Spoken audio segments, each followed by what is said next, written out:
Welcome to AZ TechCast, sponsored by the Arizona Technology Council, with your hosts, Steve Zylstra and Karen Nowicki. AZ TechCast is dedicated to covering innovation and technology in Arizona and beyond. Broadcasted monthly, AZ TechCast invites leading experts to have real conversations about what is happening in the tech sector across the state of Arizona. From regional news to innovative startups, companies, and emerging technologies, AZ TechCast covers the critical issues and economic trends propelling the state's growing tech ecosystem. The global e-commerce market is expected to total $5 trillion and then some in 2022. Between the pandemic, the transition to remote work, and increased digitization, e-commerce is expected to continue growing, reaching approximately 24.5% of sales by 2025. Welcome to Phoenix Business Radio. I'm Karen Nowicki, president and owner of Phoenix Business RadioX, and I'd like to welcome you to this month's broadcast of AZ TechCast, sponsored by the Arizona Technology Council. AZ TechCast is dedicated to covering innovation and technology in Arizona and beyond. Broadcasted monthly, AZ TechCast invites tech and business experts to have real conversations about what's happening across the state of Arizona. AZ TechCast discusses the critical issues, the topics, and the trends propelling the state's growing tech ecosystem.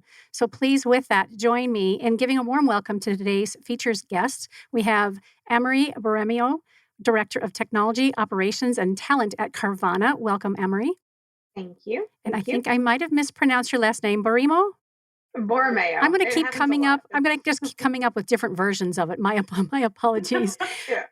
You have to throw the fingers in the air. Borromeo. Yes. Have you seen that little TikTok thing? They're doing that now. They're showing things around their home, really? And it's funny. So do it one more time for me. Borromeo. Borromeo. Borromeo. I'll get it. By the end of this segment, I'll get it. There it is. You got it.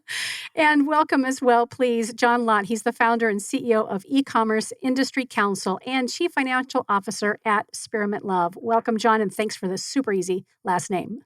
Thank you. Good to hear you. Thank you. Really appreciate you having us today. Likewise. I'm so looking forward to hearing about each of your businesses and organizations that you represent. I'm only familiar with a few of you, so this will be fun. With us as well is Honey Olison, Director of Operations at Atmosol. Welcome, Honey. Thank you.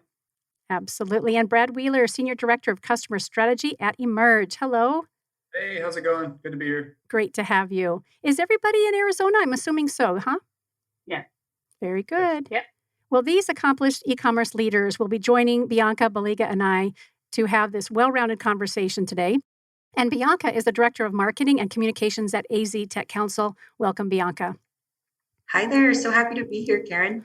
Appreciate it. And we always like to give a shout out to Bianca, even when she is not co-hosting with me. Today's a special occasion because she is the one that kind of orchestrates all of this behind the scenes and decides which of our esteemed guests to have on the panel and what topic we're going to cover. So Bianca, I always love when you have a chance to come and be with us live and get to know our panelists a little bit better and take us in a deeper dive with some of the questions we have prepared today.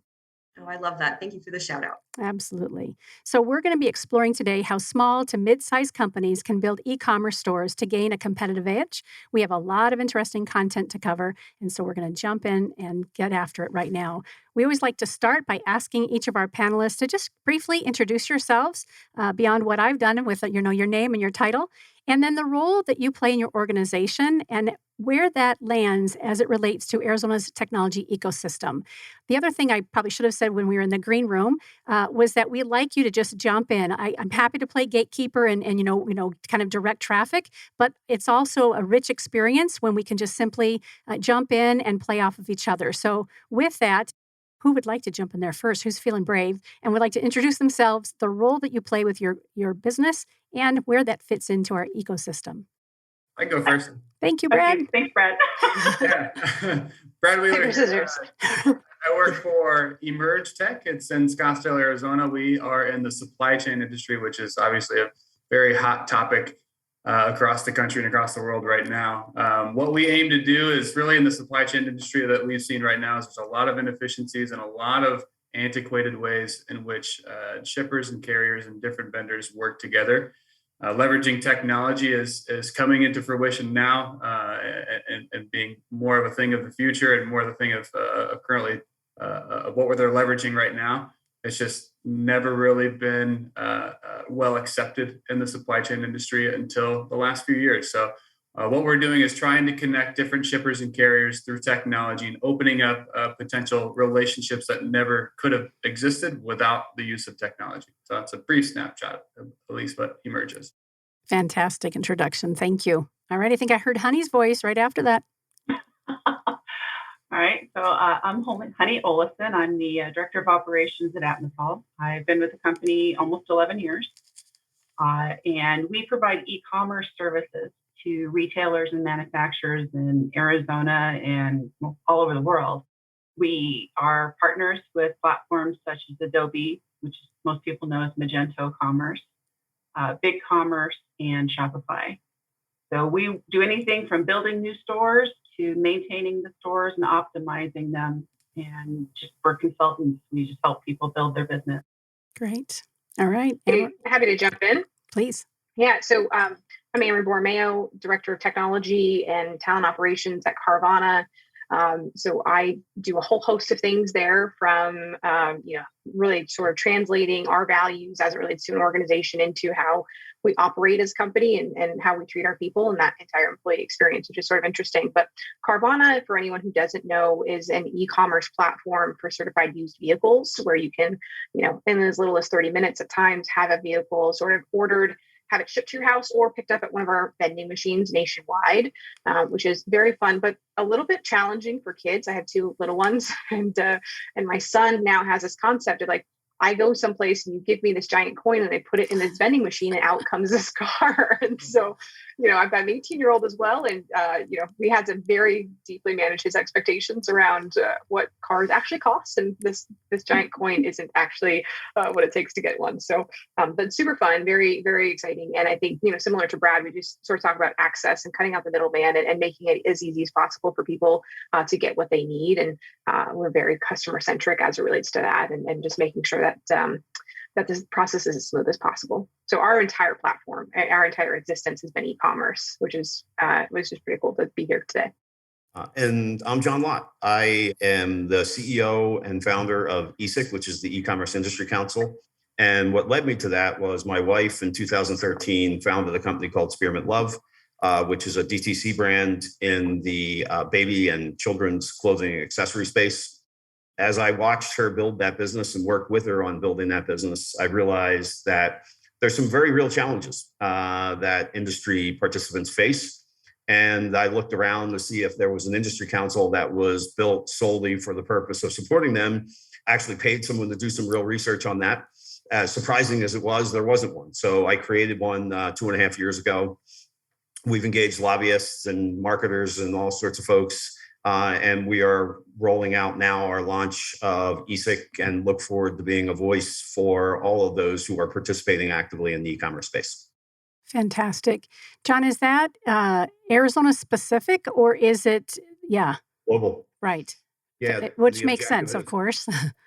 Yeah, the objective is anywhere you are and you have e-commerce, we can help you with resources, contacts, and it's really vendors, founders, and senior management, and then policymakers, right? Because those are the 3 levers that make the world go round from an e-commerce perspective. Mm-hmm. Yep. If there's anything I've learned from Steve Zylstra and the Arizona Technology Council, are the very things that you've just shared. You've got to bring everybody to the table over and over again and keep looking around the table and saying, who's not here, and build it that way.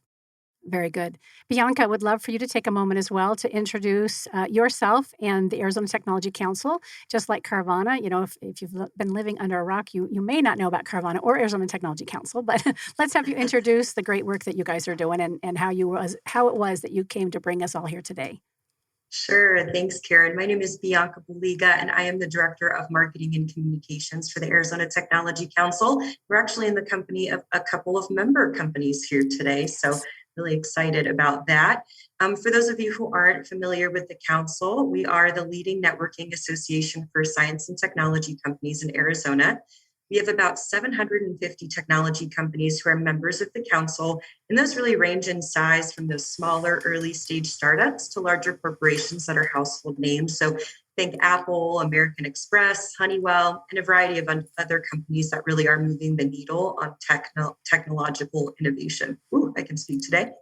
We do host about 150 virtual or in-person events annually.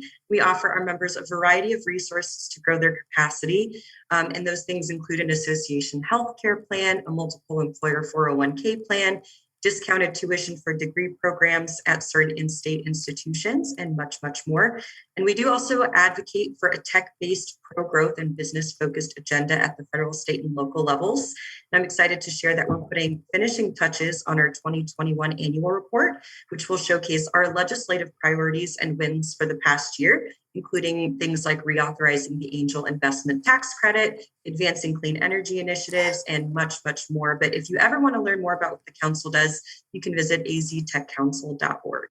Excellent introduction. And we're fortunate to have SciTech Institute, which is the Arizona Technology Council's foundation, with Kelly Green, their CEO or COO. I can't remember what her role is, but she is here in the building with us, and we get to do their show as well, STEM Unplugged, where they focus on K-12 education as it relates to furthering careers and excitement, enthusiasm on behalf of our next generation. So thank you again. Let's start off with our first meaty question. How do you define e-commerce? Maybe this is a baseline question, right? How do you define e-commerce, and what is the benefit of adopting e-commerce in today's increasingly digitized world? So for each of you that are pros, this is a no-brainer, but for those who are listening and either in startup mode or have been at their business for a while, you may provide some framework for them that they hadn't considered yet, or give them that nudge to do that next thing. So defining e-commerce and the benefits of adopting e-commerce in today's digitized world. To me, it's a transaction that takes place without the need for a physical location. And the customer gets to choose ultimately where that's fulfilled. So it really puts a lot of the choice on the customer's hands. That for me is like one of the table stakes of e-commerce. And I mean, I can go off of that in that most people know who Amazon is. So that's just one small part of e-commerce. But it's only going to grow. So e-commerce isn't going away. So anyone who doesn't have a store or isn't on board, they're going to be. I think in many cases, a lot of businesses will be forced to start looking at e-commerce. I think e-commerce has already been obviously well recepted and already put into action already. But now how do we drive efficiency with leveraging e-commerce? So it's similar to the Carvana play of developing a marketplace of options, of bringing in vendors or consumers that otherwise wouldn't have the opportunity to be able to transact with each other. So it's not a closed market. So how do we open it up for as many people as possible to be able to work with as many people and find synergies between that, where before e-commerce or before a network effect or a marketplace effect, you would never be able to connect with them. I think there's so much that's changed since COVID. There's so much that's changed in our world, even in the last decade, as we think about customer expectations. And to Honey's point, like if you haven't, you're going to have to soon, right? And I think COVID did a lot as it relates to the sort of like expectation of like that instant gratification. I go online, I find the thing I want, it ships to me, I get it. And so it's no longer, it used to be that was a differentiator, right? It's like, oh, you can do this thing online and that's amazing. And so people would flock to Amazon or whatever else because they could get the thing as fast as they can. As we're in a business, in a market and an industry now where everybody has that option, you sort of have to shift what your differentiator is. And then you have the opportunity to instead wow them with communication or the little extra touches, right? When we have cars show up for customers, we oftentimes have custom swag and little nuggets in there. It's like, oh, this is your first car. Here's a maintenance kit, and here's how to, a car washing kit, or, oh, I heard you were really into, Legos. Here's a Lego kit that we had custom made, or, all these little things, right? And you start to meet the customer where they're at, to John's point, right? Of creating this experience that's meaningful for your end customer, your end user. I'm thinking of a non-sophisticated example. My son is in 8th grade and he's playing baseball, right? So back in the day, we'd get that sheet home out of the backpack that says, hey, team photos are on this day, and here's your order form, right? Put in your check, what's a check anymore, right? Put in your check. Yeah. And I'm looking, and for years we've been doing it where you can pay online. And for whatever reason, this company that's doing it this year, there's no website. I'm like looking at the form. I'm frustrated because I don't have checks handy, and I can't figure it out, right? I want to go to a website and I want to click, these are the photos I want. Here's my credit card. Let's do it. Bring me the photos when he picks them up from school. So again, a very small example, but how much we've become accustomed to the way things are and how easy it is for oftentimes the end user. We always use the example on our side that's really easily relatable of back in the 80s, 90s, you would go to a strip mall and find out a vacation broker for you or a travel agent for you.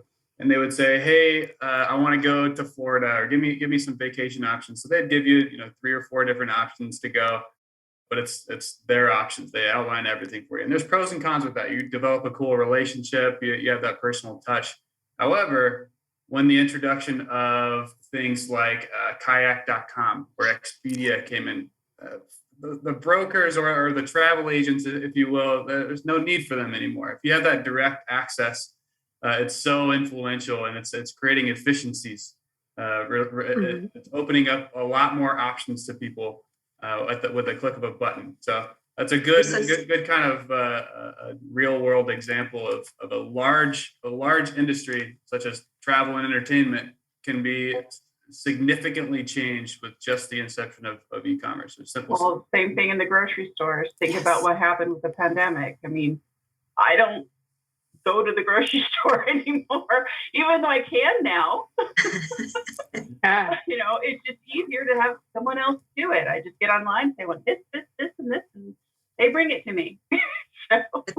I think I'm already sensing a theme emerging from today's conversation around efficiency. Brad's really going to drive that one home. But bringing it closer to home too. I mean, Brad, I'd be curious first and foremost. I think other organizations talked a little bit about how COVID kind of accelerated growth or changed the trajectory of their organizations. But I imagine Emerge experienced that 10x with shipping and with freight.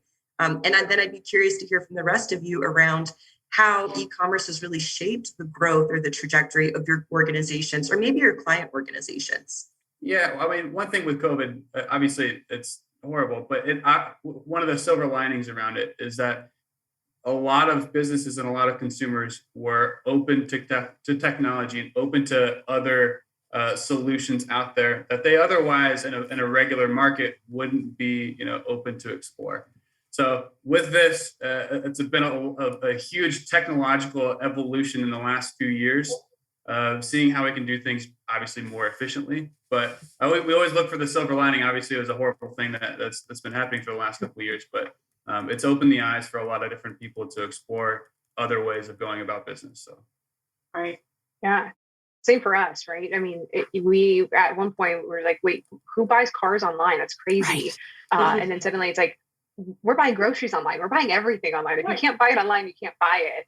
And we saw a lot of competitors popping up, right? And even existing OEMs across the nation were like, hey, we're creating a similar platform here to be able to meet the customer where they need to. Again, to sort of echo what John said earlier, and like, yes, it's such a terrible thing, but it's also like how amazing for the end user that they have so much power at their fingertips now.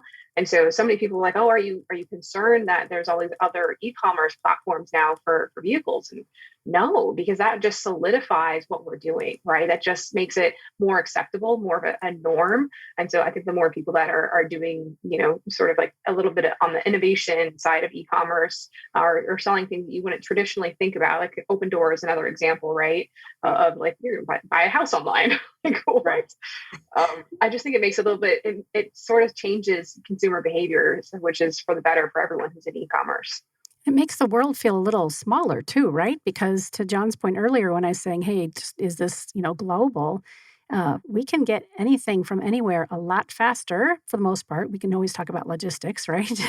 and all those things, but it completely expands what we're used to when it comes to purchasing and selling and everything in between. And the innovation, right? Bianca and Steve and I always talk about with our guests, innovation. that's what this conversation is about, in support of the smaller and medium-sized businesses to really embrace what's happening. It's happening anyway. You might as well get on board and move with the train. Yeah. Yeah, to me, I mean, a big part of this is product discovery, right? So, I'm old, and so I remember the Sears catalog coming out, and it would come out like twice a year, and then I would learn about new products from that, or maybe you heard about them on a commercial. But now you have 24/7 live product discovery all day, every day. And if you're not leveraging that for your business, you're really missing out, right? So you don't have to wait for a business cycle. You don't have to wait for anything. You can launch a product anytime you want, anywhere you want. And to your point, it's global. You don't have to launch just in your backyard. You can launch truly a global product. Right. And this is what enables it. So, we're a digitally native brand. So we've always thought of things that way. But I think COVID absolutely accelerated that process. Well, and I think too, just, going from like retail in premise to e-com, just your brand persona has to change. Mm-hmm. I mean, your customer base is different now. Yeah. So, it's not just a matter of, hey, I'm going to do what I always did. It's, what else do I need to do? What is my next customer? I'm used to selling to 40-something males. Okay, now I've got to have this whole demographic that I got to bring in. So, I mean, I think it's great for the consumer, but it's a lot of work for businesses to stay on top of and be competitive out there. Yeah, so I think that's interesting. You're sort of touching on something here that we as a unit haven't talked about much, is like how we think about segmentation and tooling that helps us sort of attract the people that we're looking for, or understanding our end users, from ethnography to psychographics. So all these sort of like finding out who is who's interested in us, where are they, and how do we meet them. And so, Honey, maybe you have some thoughts around like the tools and platforms that we could be using for leveraging e-commerce, for leveraging some of this information as far as like finding out where people are buying us and how we can get ourselves in front of them. Well, I know we use a lot of the digital marketing tools, and we do a lot of analysis on that. So when it comes to your website, things like Hotjar and those types of tools where you can see, where people are bouncing off of your website. Doing a lot of stuff with your Google Analytics, so looking at your demographics and, who's looking at what, when are they looking at it? Because a lot of people don't even think about time of day. Right now you're global. Right. So you have some demographics at 2 a.m, you have some at 7. So when is those hot spots geographically? Who's looking at your stuff? We have a customer right now that surprisingly we found out Texas is their biggest seller. And it's like, what, really? They hadn't even looked at Texas. So, I mean, there's a slew of tools out there. You have your good old ones like the Google Analytics, and GA4 has brought up a lot of new things that you can use. Websites is Hotjar, and then it's just the old school psychology.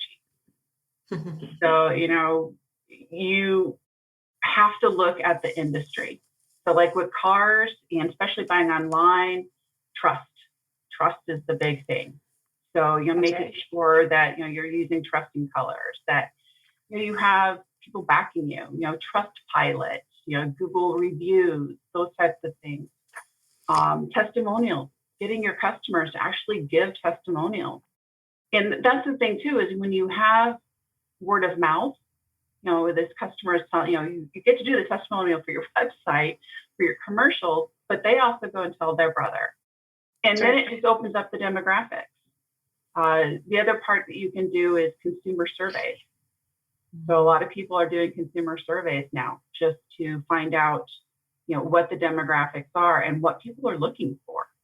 What's the first thing that they turn off of, when they go to a website? What's the one thing I don't like?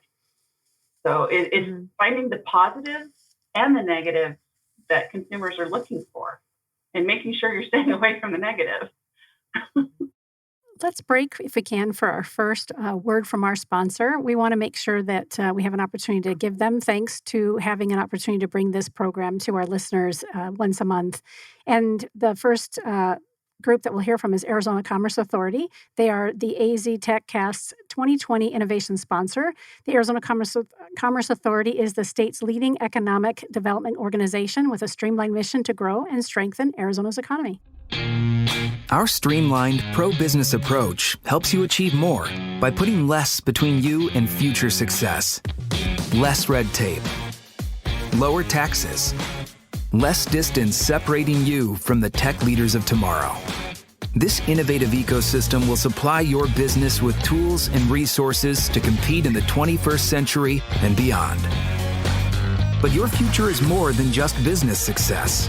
In Arizona, the lifestyle you want is at your fingertips. Explore cities known for their Southwest heritage and modern vision. Enjoy beautiful scenery and endless outdoor activities on land, water, or snow. And if you're looking for a little friendly competition, we've got plenty of teams to choose from. With constant sunshine, vibrant culture, and natural wonder, Arizona provides a style of living that's entirely unique. People from all over the world call our state home. From student leaders who fill the classrooms of our top-ranked universities, to a skilled and abundant workforce that's ready for what's next, to the neighbors, friends, and peers we interact with daily, Arizonans are united by a pioneering spirit that moves us forward. So as you look to the future, know that it's filled with the perfect balance of innovation and high-quality living that makes life better here.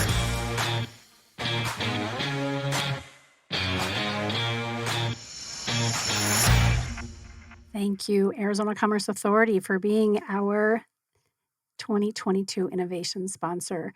Prior to that break, our conversation had me thinking about a question that we really hadn't, prepared for ahead of time. So I apologize if I'm popping this at you and you're not prepared, but I think it's really important. I was thinking about, John, not your company specifically, but when I was able to shop more frequently online for clothing and making a personal choice to step away from fast fashion, I was worried about social responsibility and even transparency with companies. And so I'm just curious for all of you, not just what, the industry that John and his wife are in. Do we have a social responsibility with an e-commerce site and business owners? My example is, seeing something I loved online, finding the right size, thinking I did, ordering it only to get it, and it's, Barbie doll size, and it's not at all the quality that the picture showed in that gorgeous model, right? And then now when I'm shopping, and if I'm shopping for clothing in particular, or furniture for that matter, I have to do my diligence, and I have to look to see which part of the world is this coming from, and what are the reviews, all that. So that's, again, just a very simple example. But let's spend a minute or two or a few minutes talking about, again, the responsibility we have to consumers and the transparency and all that's wrapped around that. Well, I agree with you 100%. We all have a responsibility to that. And we hear this all the time. We get customers saying that they ordered, this from company XYZ, and then it shipped from, I don't want to disparage any country or other place, but clearly it wasn't what they expected.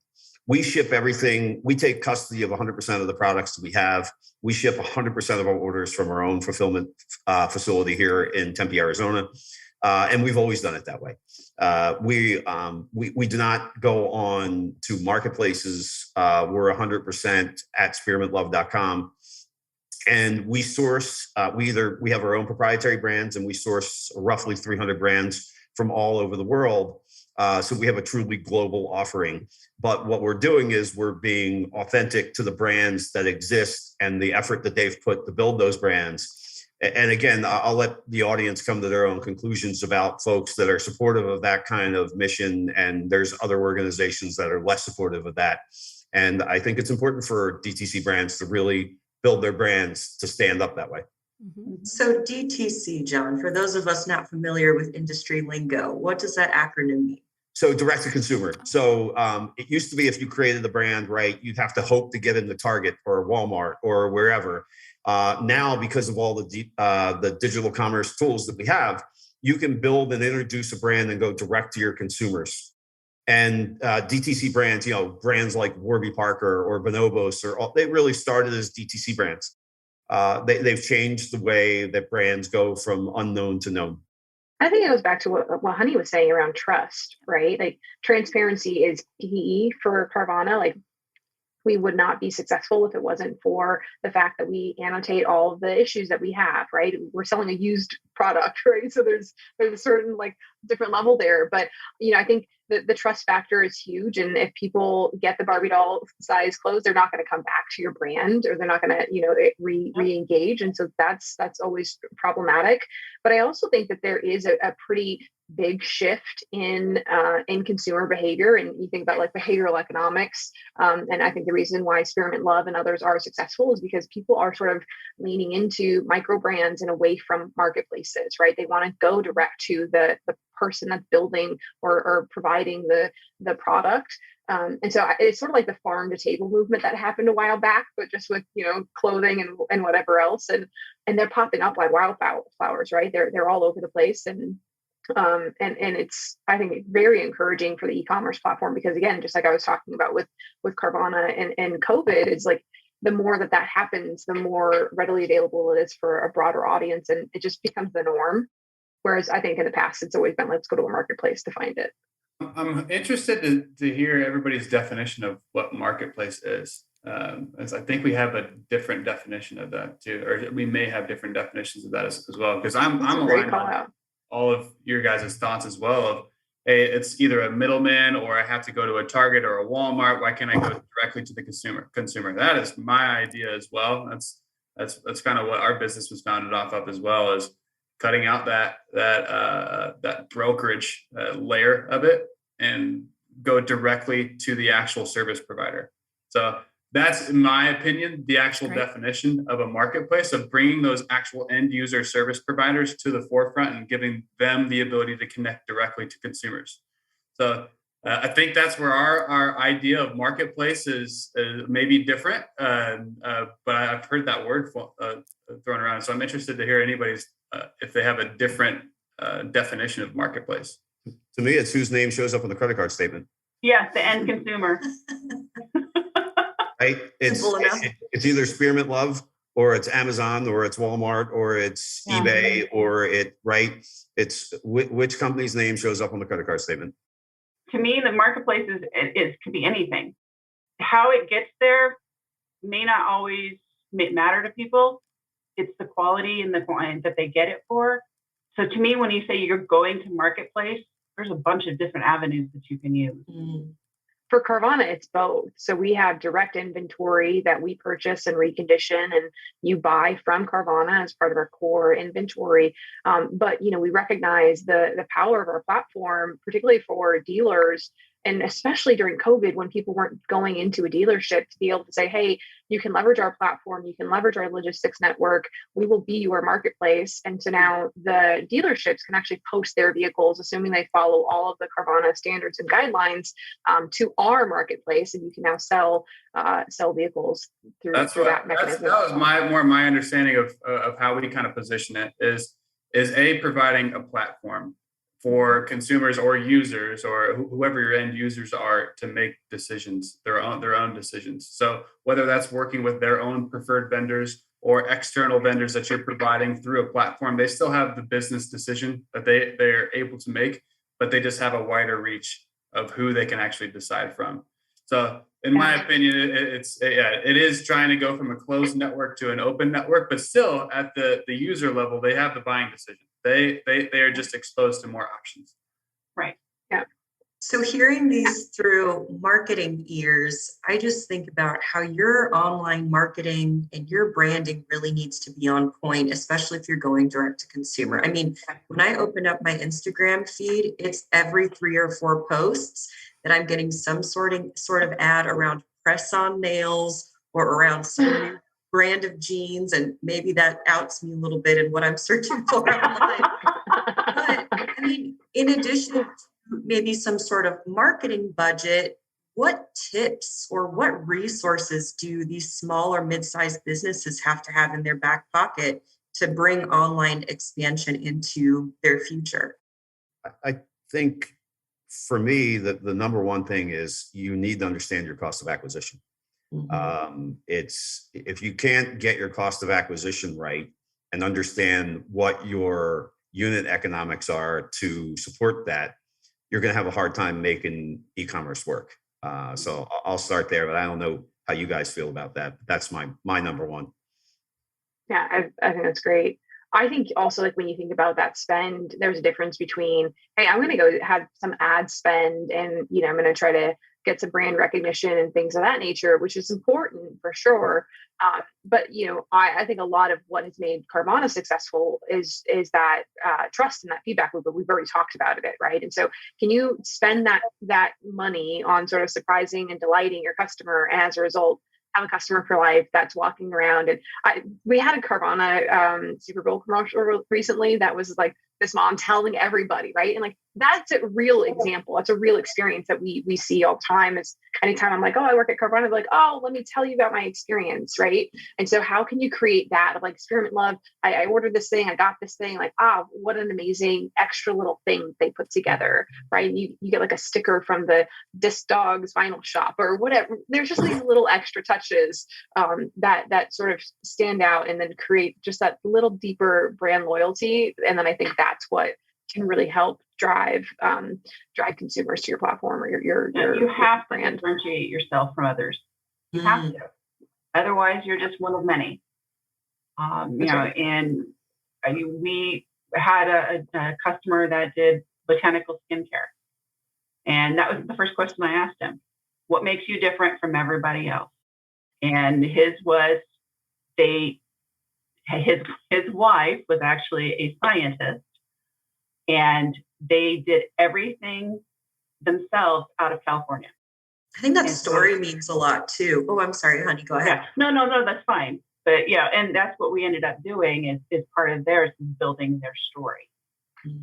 And on our side too, you have to be able to explain that in like 10 seconds. Yep. That's right.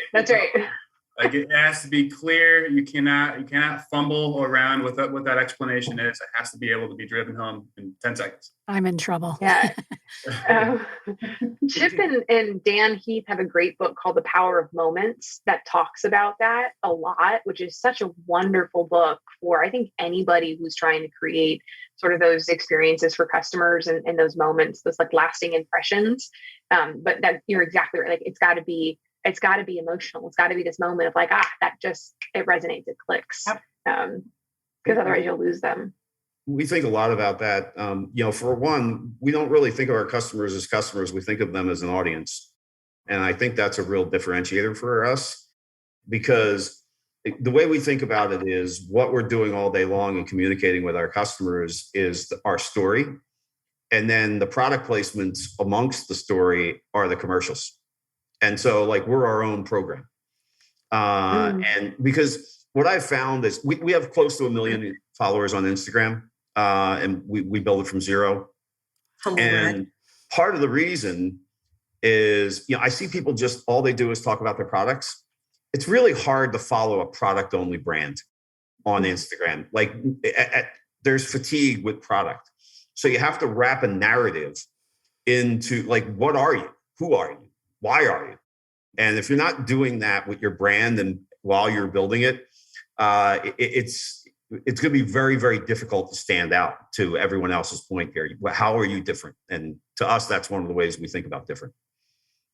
I think that kind of comes full circle back to what Karen was saying earlier about the social responsibility aspect too. So if you can tell the story, at least to my generation, of, what you're doing with this revenue that you're gaining, or if you're funneling it towards organizations that are doing great work, or what you're doing around clean energy or something like that. Like, I think that differentiates a lot as well. And in addition to that differentiation, I'm curious, what is it that your organizations or your clients are really doing to attract more visitors to your e-commerce platforms, and in turn, just enjoy an abundance of increased sales and conversions?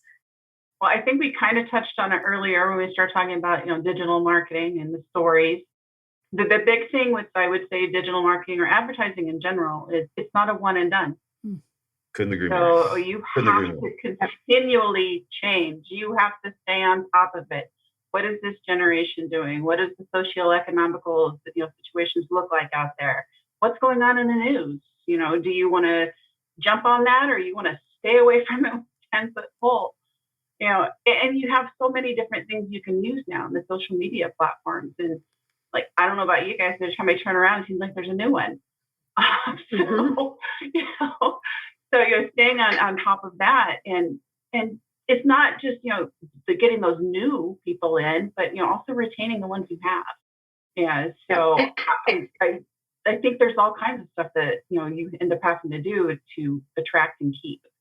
That's right. I think talking about keeping or, customer lifetime value, having people come back, having people feel like there's something that's necessary. And there's probably varying levels of that depending on the e-commerce company, right? Like I mentioned Opendoor earlier, like they probably don't have people coming back that often to buy another house, right? Whereas, some of those things that are sort of more consumable, you probably have people come back really, really frequently. I think that's such a great call out, honey. I think that it's important to actually, especially on our side of it, where it's not really product driven, it's more service driven, are you actually solving a problem, or is there a problem to be solved? If you're just trying to punch a square peg into a round hole just to say that, hey, we have the coolest new services or new products, it's not going to stick. So one of the theories that I see my team always focuses on is I'm trying to almost disqualify a consumer from the very beginning of how does it not work for you? How do we exclude that before I even get into how we actually can make this a solution for your problem? But identifying a problem and actually being able to solve it, even though it sounds simple enough, is that how you actually become sticky? Because if it's not really solving a problem, what's the point of it? I love that. I think you have that in products too. It's not just service. When you're thinking about how you sell a product, it's what service is it providing you? What is that product going to do for the end consumer now? And that goes back to the social responsibility is, how is that product sourced? Different generations, they're going to have different, thoughts about that. And now generations care about end of life, right? So it's not just about hey, where did this come from? But what do I do with it once I'm right? Yeah, exactly. It's interesting that Brad mentioned that, because before you did, I was thinking, Bianca, back to last month's panel, we had Axiom and Taser on, and the gentleman that was speaking on behalf of that company, obviously a completely different topic, but he landed on the same thing. We started shifting and listening to what do our communities need? Like, we've got this incredible technology and we can keep coming up with things all day long and be uber impressive and make billions of dollars. But if our folks aren't needing this and asking for it and having a relationship with it, what does it matter? Right. Yeah. Yeah, it's a conversation with your customers. The other thing I would say is thinking about this, right, which is the audience for this broadcast, right, is people that may not be in e-commerce who are thinking about going into e-commerce. So two things I would say is, one is echo what everybody said on the panel. It's a system. It's not one thing. So if you're going to just try one thing to do e-commerce, it won't work. So start there. Second is, I'm 53 years old. I didn't run my first Facebook ad until I was 47. So I figured it out. And the market from when I started running ads in 2016 till now has changed massively. It's unrecognizable. But the point is, you can do it. It doesn't matter how old you are. It doesn't matter where you come from. That's the beauty of e-commerce, right? It's a completely open and agnostic system that if you put the work in and the effort in and do the research, it will bear fruit. And to that end, I think you have to be authentic, right? You have to, I find when I'm looking at ads or when I'm scrolling through my Instagram, right, Bianca, I see something and I'm like, that doesn't feel authentic. That feels like you just copy and paste it out of some, MBA textbook or something, right? And so how do you create this true connection and story, again, to Brad's point earlier, as succinctly as possible that allows for that true connection? I just think that's so valuable. So I'm sure your first Facebook ad, John, was phenomenal and endearing, and people just could connect with it because it's authentic, right? Because you tried, you put your heart and soul into it. So we did everything wrong. But you have to be willing to do it wrong. So we basically you have all these rules of what you're supposed to follow. And we just said, now we're just going to put up organic content and either people are going to like it or they're going to hate it. And And that's my wife, honestly, has really built that from scratch. And it's her fingerprints all over everything we do from a social perspective. What do you think of taking a couple of minutes for our second sponsor break? Thank you, Bianca. Let's do that. And then we have a little less than 15 minutes. There are a couple more questions we want to make sure we have a chance to get in here. And so on that note, our 2022 Tech Advocate sponsor is JDH Insights, and we want to thank them for the opportunity to bring us this program. Thank you, JDH Insights, for being our 2021 Tech Advocate sponsor. A leader in coaching and executive development, JDH Insights is committed to helping organizations cultivate and leverage their most important and complex asset, their humans. Visit jdhinsights.com to enhance leadership and improve team dynamics to take your business to the next level. Thank you, JDH Insights. All right, next question. Who are some of the Arizona's up-and-coming e-commerce leaders? You all have your foot to the floor and your ear to the ground. You already have one right here on the platform. I was just going to say, right? That's all done. Yeah. Who else? Who else would you say is out there paving the way? Brian Tate and the team at Oats Overnight. Yes. They took a really kind of stodgy oatmeal category, and they're doing phenomenal things with that. Brian really gets it. He's built a phenomenal business, and he's a good guy to pay attention to. Their firm is really interesting. I like what they're doing. And a great product. Yeah. Yep. I didn't realize they were here. That's amazing. Yeah. They ship right out of Tempe, Arizona. Oh my gosh. So we're in Tempe and we're in a co-work space. Our community manager who manages the campus, when she had a tour with them, she came back and for weeks could not stop talking about them and passing out their product, right? That's what this does for us when we have share the same values and have a great product and are doing it right for the messaging and the story. She is now forever a fan. Other ideas from the rest of you around who else you're watching for leadership? I mentioned Open Door a couple of times already, right? And I think I'm probably biased there. I've met with that group a lot. Their approach is very similar to Carvana's. And so I just think they're approaching it outside of the box and thinking through all the different aspects of the complexity and frustrations of a customer going through that experience. And I just think it's cool to find another organization that is so customer centric, and it's all about making it easier for people to do what has traditionally been really complex and long processes. Right? Brad, I'm curious from where you. And maybe it's not just Arizona. Emerge as well. So especially, I kind of touched on it in the beginning here with supply chain being a really hot topic here. And really, anybody who is leveraging e-commerce has to move goods from point A to point B. So how do we do that efficiently? And that's what we're really here to play the game in. So right now, you probably heard me say it's always been a closed network, and someone getting off the ground, maybe they have one or two vendors in their back pocket that they've always leaned upon. But to really grow and expand, how do you drive efficiencies with transportation costs?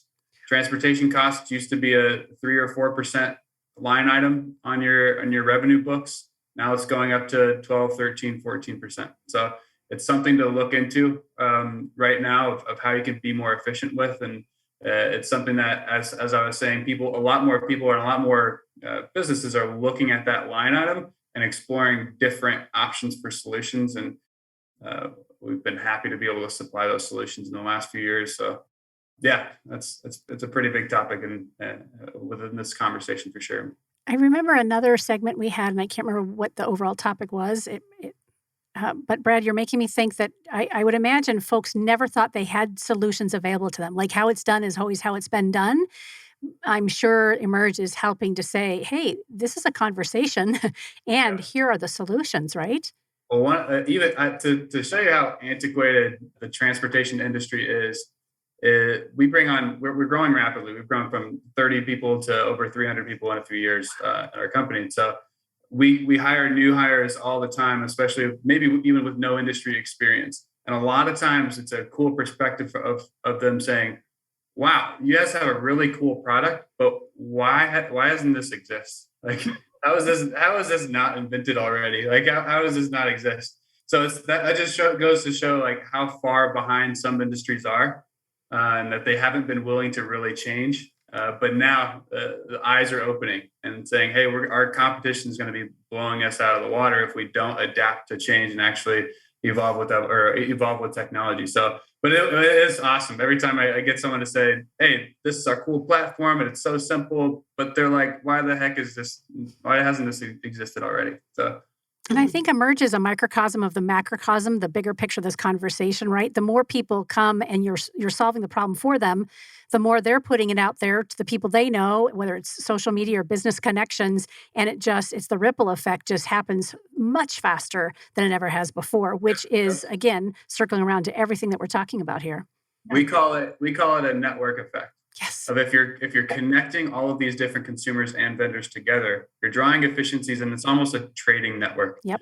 Okay, I have this vendor that's efficient from moving my goods from point A to point B, but another consumer needs that vendor to move from point B to point C, and they never would have been introduced to that vendor at an efficient cost if that marketplace or that e-commerce platform wasn't built. So. That's a simple diagram that you could point out, but the network effect of connecting different consumers and different vendors together. And it's not really, hey, I'm going to pull away or steal your vendors. It's how can we work together and actually trade these efficiently? One other brand I want to call out, I don't know these guys at all, but when we talked earlier about being able to sort of like tell your story, create this real quick connection, talk about authenticity. There's a micro brand in town in Tempe called Sportique, and they're about us. I just remember yeah, exactly. And like you go to their About Us page and you just get sucked in, right? It's just like, I just want to keep going. And you're sort of like, you have this driver of like, I need a new t-shirt now just because I like these guys so much. And so if they're listening, I like you. Great. I'm willing to wear your merch. John, do you know Matt Altman? No. Oh gosh, all of you. I think he's, to Emery's point, he's a Conscious Capitalism, which is one of our sponsors. He's been a speaker several times with the community that we run with, in addition to a guest here on Phoenix Business Radio on several of our shows. Somebody, to Emery's point, that you really want to get to know. Like all of you, brilliant. I think each of you would really align well, not only with his product and what he's doing in the world, but also just his way of thinking as it relates to e-commerce and landing on the map on behalf of the industry that he represents, or the small piece of it anyway. Yeah, love it. Bianca, let's round it out. Do you have a burning question? I've got one, but I want to make sure I don't miss one. What do you think? I think you can close out the one on the last prepared question. I just have a little bit of a tangential question in hearing all of these different industries that have built out or developed or are continuing to optimize their e-commerce platform. Is it in the beginning stages of setting that up, is that fairly straightforward in like a one size fits all kind of way? Where does the segmentation start in this? And I know that's kind of a big question, but for people who've never been down that road, is it a one size fits all, or is it pretty tailored depending on what you're wanting to do? I mean, coming from a company that's what we do, it's not one size fits all. Call me, right, honey? Just call me. Yeah. So when we bring someone in, it's a slew of questions, getting to know about their business, getting to know, like, what do they need? Do they want to just sell straight? Do they have, multiple projects? And do they have logistics?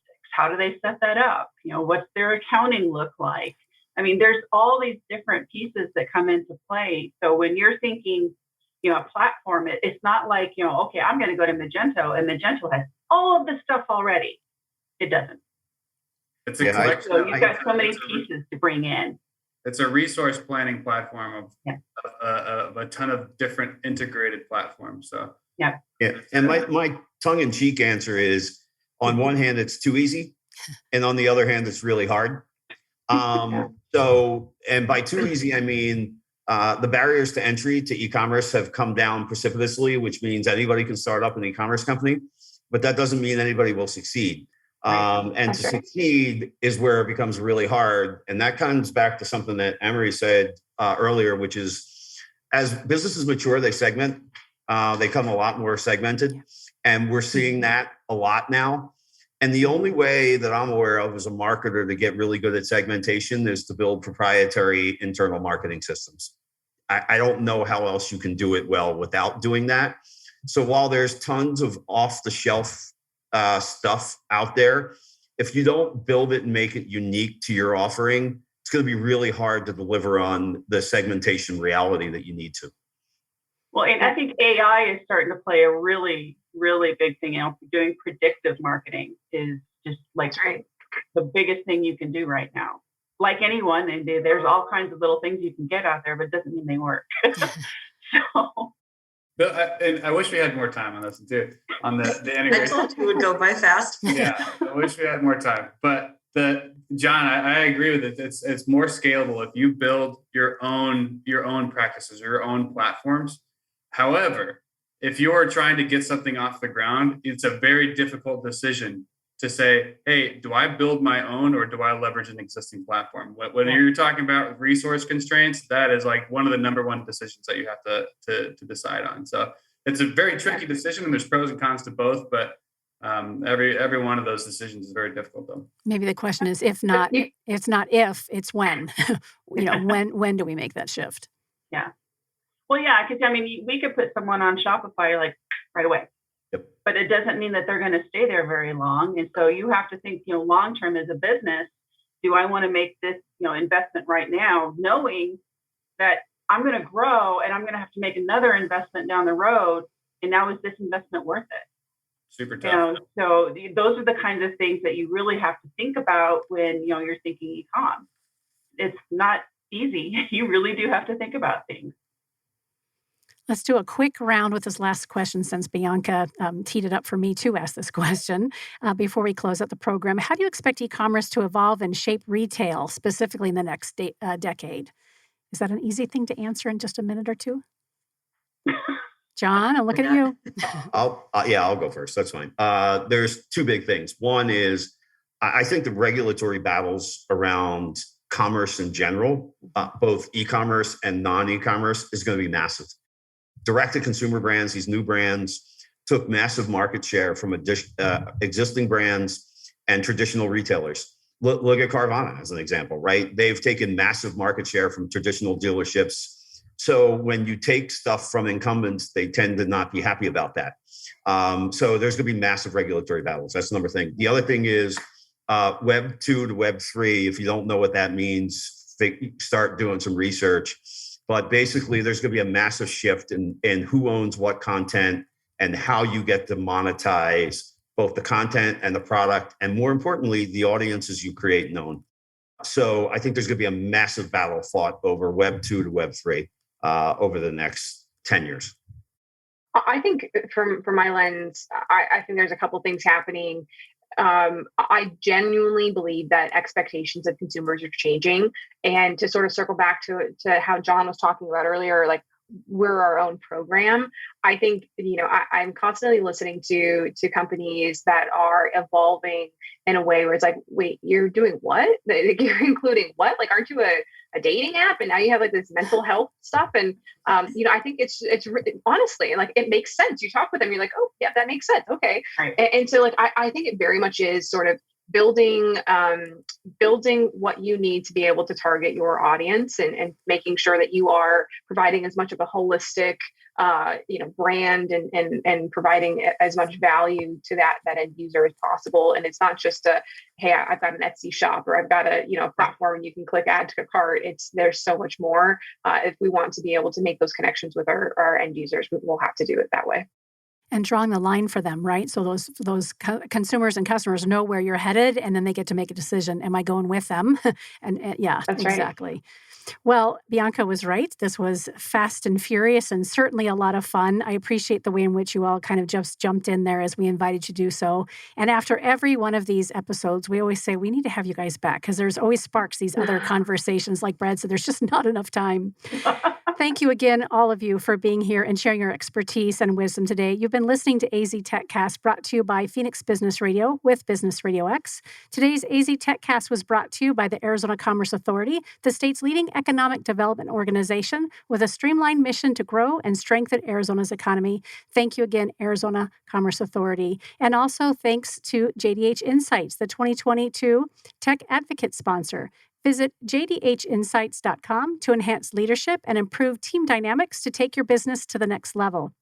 If you're interested in becoming a podcast participant or a sponsor for Council's AZ TechCast, contact marketing at aztechcouncil.org. I figure you might give a little wave there, Bianca. Marketing at aztechcouncil.org, and you can title it, Hey, Bianca, to learn more about opportunities to further position you as a tech expert, influencer, and innovator. Until next time, I'm Karen Nowicki. Thank you again so much for joining AZ TechCast. Thank you for joining us for this episode of AZ TechCast with Arizona Technology Council, featuring leading tech and business experts that help influence and shape our great state and the industries they serve.